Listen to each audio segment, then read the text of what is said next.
క్రీస్తునందున్న ప్రియులకు ప్రేమతో వందనాలు తెలియజేయుచున్నాను. జనవరి నెల 19వ తేదీ 2025.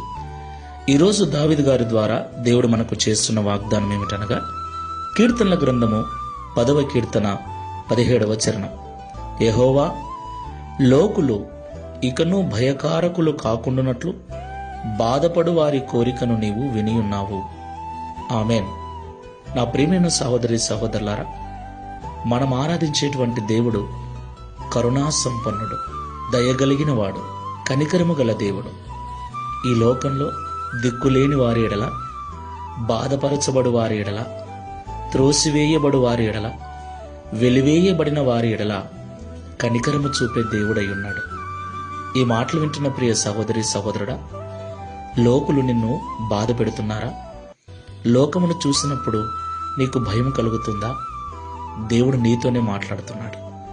లోకము చేత బాధించబడుతూ ఉన్నట్లయితే దేవుడు నీ ప్రార్థన విని ఉన్నాడు, నీ బాధను చూసి ఉన్నాడు. దేవునికి మహిమ కలుగునుగాక. నీవు నిరీక్షణతో ప్రార్థనాపూర్వకంగా నీ విన్నపములను దేవునికి తెలియచేయి.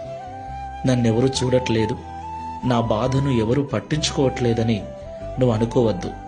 ఈ లోకంలో ఎవరు చూసినా చూడకపోయినా, ఎవరు పట్టించుకున్నా పట్టించుకోకపోయినా, నిన్ను నిర్మించిన వాడు నీకు తండ్రి అయి ఉన్నాడు, నిన్ను పుట్టించిన వాడు నీకు భర్త అయి ఉన్నాడు. ఆయన నీ బాధను పట్టించుకొని ఇంతకు మునుపే నీ బాధ ఆయన విని ఉన్నాడు.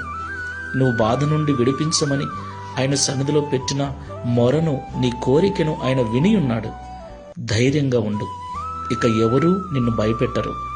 ఈ లోకములో ఎవరూ నీకు భయకారకులుగా ఉండరు. దేవుని మీద విశ్వాసముతో, నమ్మకంతో, ప్రార్థనాపూర్వకంగా ఈ విశ్వాసపు యాత్రను కొనసాగించు. ప్రార్థన చేసుకుందాం. సర్వోన్నతుడా, సర్వశక్తిమంతుడా, భయంకరుడవైన తండ్రి, నీకు స్తోత్రాలు చెల్లిస్తున్నాను. ఆది సంభూతుడవు, నీ ఎదుట నిలబడగలవాడెవడు? నీకు విరోధి అయిన వాడెవడు తండ్రి?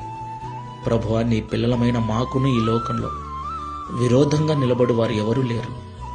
అయితే లోకములో కొన్ని బాధలు, కొంతమంది చేత ఇబ్బందులు, కొంతమంది చేత నిందించబడచ్చు, దూషించబడచ్చు, చులకనగా చూడబడుతున్న వారు మాలో ఉన్నారు.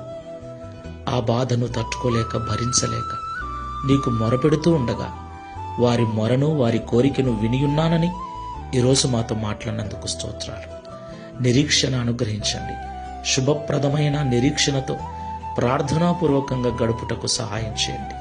ఒకరోజు విడుదల పొందుకొని ఏ భయము లేకుండా ప్రశాంతంగా జీవిస్తామన్న నిరీక్షణతో, ప్రార్థనను వదలక, మందిరమును విడవక, విశ్వాసముతో ప్రార్థించే మనసును అనుగ్రహించమని, ఈ దిన వాగ్దానమును మా అందరి జీవితంలో నెరవేర్చి ఒక దినమున దావీదు వలె మేము కూడా సాక్ష్యం ఇచ్చినట్లుగా సహాయం చేయమని యేసు నామములో ప్రార్థిస్తున్నాము తండ్రి.